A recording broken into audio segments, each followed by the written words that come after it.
Brought to you by Probo. ऐसे ही हाँ और ना का गेम है Probo the power of yes and no. The activity on this platform may be habit forming or financially risky. Participate responsibly. Okay viewers, तो आज मेरे पास आपके लिए कुछ सवाल है और ये सवाल बहुत संजीदा है क्योंकि हम अक्सर बहुत सारे स्पोर्ट्स डिसिप्लिन के बारे में बात करते हैं, लेकिन बहुत सारे ऐसे भी डिसिप्लिन हैं जिनके प्लेयर्स तक का नाम आपको पता नहीं होगा। चलिए मैं पूछता हूँ कि अनडाउटली आपको क्रिकेटर्स के सारे नाम पता होंगे, चाहे वो इंडियन हो या दूसरे कंट्रीज़ के हो। फुटबॉल प्लेयर्स के भी नाम पता होंगे आपको, कबड्डी के प्लेयर्स के भी नाम पता होंगे आपको, लेकिन क्या आपको बास्केटबॉल प्लेयर्स के नाम पता है? वो भी खास तौर से इंडियन। एनबीए में हो सकता है कि आपको कुछ नाम पता हो, लेकिन इंडियन बास्केटबॉल प्लेयर्स अंदाज़ा है कि कितने हमारे देश में बास्केटबॉल प्लेयर्स हैं, वो कितनी मेहनत करते हैं। तो चलिए आपको मिलवाते हैं भारत के एक बहुत ही शानदार बास्केटबॉल प्लेयर से। उल्लास प्लीज़ आइए और हम मिलवाते हैं आपको हमारे व्यूअर्स से।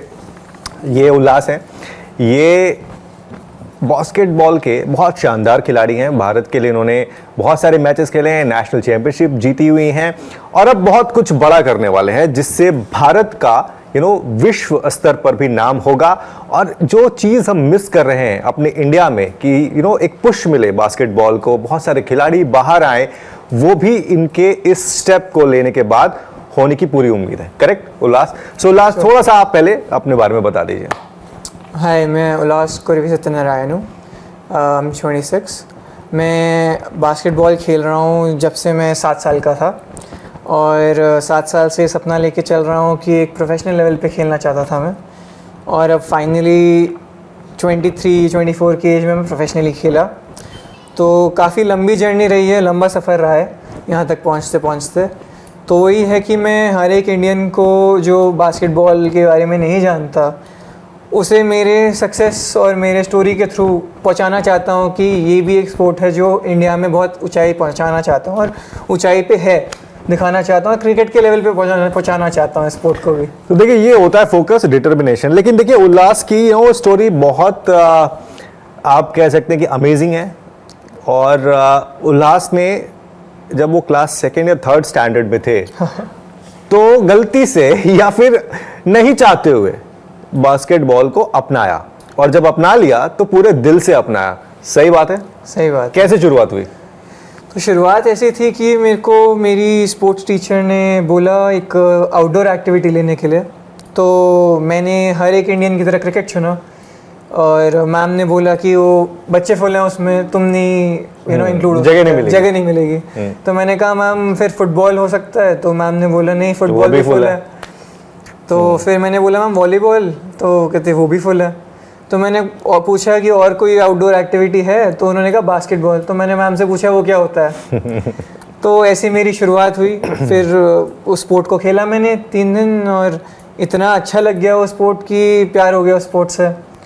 और करते करते खेलते खेलते अच्छा खेलने लगा मैं। और 4th ग्रेड में मैंने लिखा था, अपने रिपोर्ट कार्ड लिखवाते हैं हमें बचपन में, तो रिपोर्ट कार्ड में मैंने लिखा कि मेरे को एक प्रोफेशनल बास्केटबॉल प्लेयर बनना है।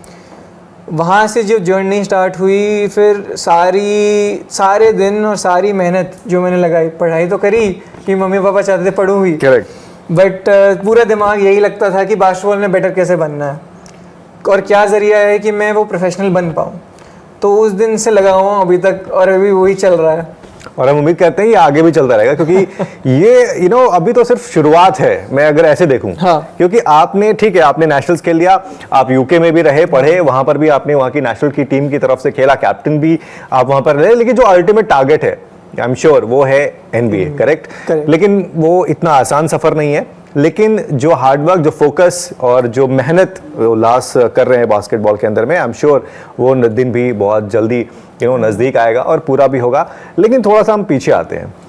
इंडिया में बास्केटबॉल की फैसिलिटीज़ तो हमें हर जगह देखने को मिलती हैं। क्या है फैसिलिटीज़? कोर्ट बना दिया, एक बास्केट लगा दिया, एक बॉल ले ली, बहुत सिंपल है। लेकिन हम ये नहीं देखते कि बच्चे कंसिस्टेंटली खेल रहे हैं। वो ठीक है पीटी टाइम में या फिर एक्स्ट्रा क्लासेस में जाके आधा घंटा खेल लेते हैं, प्रोफेशनली उसको अडॉप्ट करना is a different thing. So your take on that. See, अब कोर्ट है, सब है, फैसिलिटी है, बच्चा जा रहा है खेल रहा है, बट अगर आप देखोगे जैसे क्रिकेट में है, उन्हें पता है आईपीएल है इंडिया में, और अगर कबड्डी ले लो तो एक लीग है, तो एक प्रोफेशनलिज्म नेचुरली आ जाता है पूरे पेरेंट्स में भी और बच्चों में भी, क्योंकि पेरेंट्स को दिखता है कि स्कोप है स्पोर्ट में, तो वो एकेडमीज देखते हैं फिर कहाँ वो बच्चे को प्रोफेशनल ट्रेनिंग मिले। पीडी टाइम में आकर तुम एक जनरल अपना फिजिकल एक्टिविटी के लिए खेल रहे हो, वो एक बहुत अच्छी बात है, उसके लिए बहुत अच्छा है स्पोर्ट। बट अगर प्रोफेशनली इसे तुम्हें लेना है तो पहली चीज़ है कि एक लीग हो और लीग में तुम जाओ और खेलो और प्रोफेशनल बनो। तो जो बच्चे देख रहे हैं उस लीग को, वो भी चाहेंगे उस लीग में खेलना, तो उसके लिए पेरेंट्स भी सपोर्ट करेंगे कि तुम एक प्रोफेशनल एटमॉस्फेयर में रहो, अकेडमीज़ में जाओ और प्रोफेशनली ट्रेन करो, ताकि तुम अपना जो 1-2 घंटा 3 घंटा तुम बास्केटबॉल में बिता रहे हो वो प्रोफेशनली अच्छी टेक्निक सीख कर तुम अपने हाईएस्ट लेवल पे जितनी जल्दी पहुँच सकते पहुँचो। मेरे लिए वो कोई प्रोफेशनल एटमॉस्फेयर या अकेडमीज़ जाना, ये करना वो करना कुछ नहीं। मैं यूट्यूब से कहीं सीख रहा हूँ, कभी खुद अपनी गलतियों से सीख रहा हूँ, खुद ही क्वेश्चन करके सीख के हर रोज़ अपने आप से बेटर होने की कोशिश करता रहा, यहाँ सीख के वहाँ सीख के। बट कोई ऐसा ये नहीं कि यहाँ जाओ और तुम बन गए प्लेयर। करेक्ट, जैसे हम देखते हैं ना नॉर्मली के क्रिकेट की अकेडमीज नंबर ऑफ क्रिकेट है, वहाँ पर फुटबॉल की अकेडमीज हैं, दूसरे स्पोर्ट्स की अकेडमीज हैं, लेकिन एज इन चूंकि अब आप एक प्रोफेशनल बास्केटबॉल प्लेयर हैं और अगर आप ये कह रहे हो तो ये बड़ी चीज़ है कि हमारे पास वो कोचिंग सिस्टम नहीं है या फिर वो अवेयरनेस नहीं है, अवेयरनेस नहीं है। सो इन दिस केस आपको क्या क्या स्ट्रगल करना पड़ा, क्योंकि ये होता है ना कि आपको एक बेहतर खिलाड़ी बनना है और तभी ये पॉसिबल है कि कोई आपको अप्रोच करे। सो आपका क्या स्ट्रगल था? शुरू करूं अगर मैं स्कूल टाइम से, तो यही था कि स्पोर्ट का कोई आइडिया नहीं था। हर बच्चे की तरह मैं भी NBA देख रहा हूँ, यूट्यूब पे देख रहा हूँ कौन सी बास्केटबॉल मैचेस हैं, कैसे खेल रहे हैं, क्या कर रहे हैं। तो ऐसे ही जाकर जब कोर्ट में खेलने का टाइम आता था तो स्कूल टीम के लिए खेलते थे। खेला आया, ना पता था कि डाइट कैसे लेनी है, ना पता था कि मैच से पहले स्ट्रेचिंग करनी है, मैच के बाद अलग स्ट्रेचिंग करनी है, अपनी बॉडी को ऐसे संभालना है, कोई इन्फॉर्मेशन और नॉलेज नहीं थी। हम जा रहे थे मेंटली कि बेटर होना है, बस जाके पहुंच गए, बस खेल लिया स्पोर्ट। कुछ प्लेयर्स को आप फॉलो करते थे जिनको देखकर आप आपने सीखा? मेरा सबसे बड़ा जो लेजेंडरी प्लेयर रहे हैं मेरे लिए और मेरे लिए सबसे बड़ी मोटिवेशन मेरे बास्केटबॉल के लिए जो रहे हैं, उनका नाम कोबी ब्रायंट है। कोबी, ऑफ कोर्स। और अगर मेरी जर्सी नंबर भी देखोगे तो उन्हीं का नंबर था 24। वाह। क्योंकि उनकी इंस्पिरेशन लेके ही मैंने ये स्टार्ट करा था। और फिर जब मैंने साइन करा तो उनकी रिस्पेक्ट के लिए मैंने अपना जर्सी नंबर 24 लिखा, बिकॉज कोई और मॉडल नहीं था मेरे लिए जिसको मैं देखूं और हाँ ऐसा बनना है और ऐसा पहुंचना है, तो वो मेरे लिए वो थे बचपन में। ऑफ कोर्स बहुत सारे लोगों के लिए वो रोल मॉडल हैं। लेकिन उल्लास, आप थोड़ा सा मैं ये बताइए कि अभी आपने इंडिया में भी खेला, आपने यूके में भी खेला, अब आप जा रहे हो यूरोप में खेलने के लिए, तो ये नेक्स्ट मंथ जो ये लीग है इसका फॉर्मेट क्या है, ये कौन सी डिवीजन की लीग है और आपका रोल क्या है? क्योंकि देखो आपकी जो हाइट है ना 6.1, करेक्ट, 6.1 की जो हाइट है वो प्ले मेकर की भी हाइट कही जाती है और आप उसको स्विच भी करते हो अपने रोल को ड्यूरिंग द गेम। सो उसके बारे में थोड़ा सा बताइए। तो ये डिपेंड करता है मेरा रोल क्या रहता है कोर्ट पे, कोच के हिसाब से, correct. But as a playmaker मेरा रोल ये रहता है कि मैं सिस्टम्स कॉल करता हूँ या प्लेस कॉल करता हूँ टीम के लिए, और मैं बताता हूँ कि इस डिफेंस को तोड़ने के लिए ये प्ले चलाओ, और वो टीम उस हिसाब से चलती है और हम स्कोर करने के लिए वो प्ले यूज़ करते हैं। और वो काफ़ी क्रूशल रोल रहता है कि अगर प्ले मेकर जो है वो सही डिसीजंस, अगर सही प्लेज और सही डिसीजंस ले सकता है, सही टाइम पे पास दे दिया, सही टाइम पे प्ले कॉल कर दिया, तो टीम के जीतने के चांस बढ़ जाते हैं।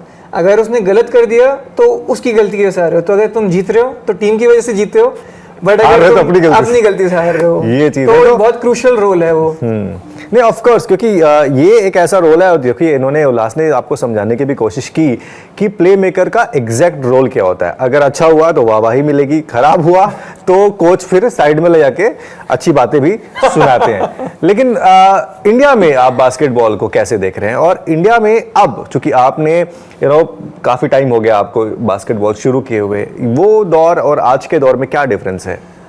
सर बहुत बड़ा डिफरेंस है। अगर आप हर स्कूल में जाओगे और इन जनरल अगर कॉम्प्लेक्सेस में देखोगे तो हर जगह बास्केटबॉल का कोर्ट है और बहुत सारे लोग खेल रहे हैं। पॉपुलैरिटी स्पोर्ट का काफ़ी बढ़ गया है जब मैंने स्टार्ट करा टू अब, और जो अवेयरनेस है कि सिर्फ NBA नहीं, हर कंट्री के बारे में, ऑस्ट्रेलिया हो, ये हो, यूरोप हो, कि कि बास्केटबॉल कैसे खेला जाता है, तो हर अलग अलग तरीके से पूरा नॉलेज है अब बच्चों को, और because of social media and technology it has gain बहुत पॉपुलैरिटी गेन कर चुका है। सो ये जो लीग है, डिवीजन 1 लीग है जो आप अभी नेक्स्ट मंथ खेलोगे, इसका क्या इसके इस लीग के बारे में थोड़ा सा बताइए, और क्या यहाँ से आपके लिए एक रास्ता बन सकता है towards NBA which is your ultimate goal? It is my ultimate goal, और हर बच्चे का ही होता है जो बास्केटबॉल पकड़ता है। सही बात है। और मैं तो यही कहूँगा कि जैसे सर्बियन नेशनल लीग है जो डिवीज़न 1 में खेलने जा रहा हूँ, KLS जिसे बोलते हैं वहाँ पर, ये sir one of the highest leagues है यूरोप में, और इस लीग में मेरे को नोवी पजार करके एक टीम है जिन्होंने लिया है, तो उस टीम के लिए मैं खेल रहा हूँ। और ये मैं देखता हूँ कि यहाँ मेरा खेलना और इस हाई लेवल पे खेलना मेरे को तैयार करेगा उस हाई लेवल को झेलने के लिए, और वो कॉन्फिडेंस लाने के लिए कि हाँ मैं वहाँ पर खेल सकता हूँ। अच्छा, इस अप्रोच की भी एक इंटरेस्टिंग कहानी है। अक्सर आपको सोशल मीडिया पे डीएम्स आते रहते होंगे, लेकिन इनके लिए एक स्पेशल डीएम आया था और वो डीएम इनके लाइफ का एक टर्न अराउंड भी हो सकता है। वो क्या था डीएम, और कैसे आप पहुंचे उस लीग तक? नहीं, वो ये था कि मैं यूके में जो 3 साल खेला और इंग्लैंड नेशनल बास्केटबॉल लीग खेला था, वो मेरे इंग्लैंड की यूनिवर्सिटी लेवल पे हाईएस्ट लीग थी। तो उसकी वजह से, क्योंकि मैं कंटिन्यूसली सोशल मीडिया जब आता पोस्ट कर रहा था उसके बारे में सब, तो अपॉर्चुनिटी आई मेरे को यूरोप में खेलने के लिए वहाँ से। और उन्होंने देखा कि मैं यूरोपियन स्टाइल में ऑलरेडी खेल रहा हूँ यूके में, तो इसको ट्रांजिशन करना और जो हमारी टीम की ज़रूरत है वो पूरी कर सकता है। तो उन्होंने फिर वो मेरे को अपॉर्चुनिटी दी उस हिसाब से। और फिर वो प्रेशर था कि क्या इंडियन वहाँ पर खेल सकता है, मतलब वो अप्रोच लेकिन आया डीएम से ही ना। हाँ। तो वो बड़ी चीज़ है, क्योंकि आप सोशल मीडिया का सही इस्तेमाल भी कर सकते हैं, आपको लाइफ में अपॉर्चुनिटीज़ वहाँ से मिल सकती हैं जैसे उल्लास को मिली। अच्छा उल्लास, आखिरी सवाल मैं आपसे ये पूछना चाहता हूँ कि इस लीग के बाद आप अपने आप को कहाँ पे देखोगे? सर इस लीग के बाद पहली चीज़ है वहाँ जाकर फोकस ये है कि वहाँ जाकर बहुत अच्छा खेलना है और कंट्री को प्राउड करना है। और फोकस हमेशा हर प्लेयर का यही होता है कि हर मैच जब मैं जाऊँ अपना बेस्ट दूँ और परफॉर्मेंस लाऊँ, चाहे कोई भी दर्द हो बॉडी में, कोई भी कुछ भी हो, मेरे को अच्छा करना है। उस मेंटालिटी के साथ जब मैं लेके जाऊँ तो सर नेचुरली जब तक सीज़न ख़त्म होगा, 8 महीने का जो मेरा सीज़न है, मैं वो प्लेयर बन चुका हूँगा जो देख सकता है अपने आप को कि मैं खेल सकता हूँ NBA में। करेक्ट, तो यही है।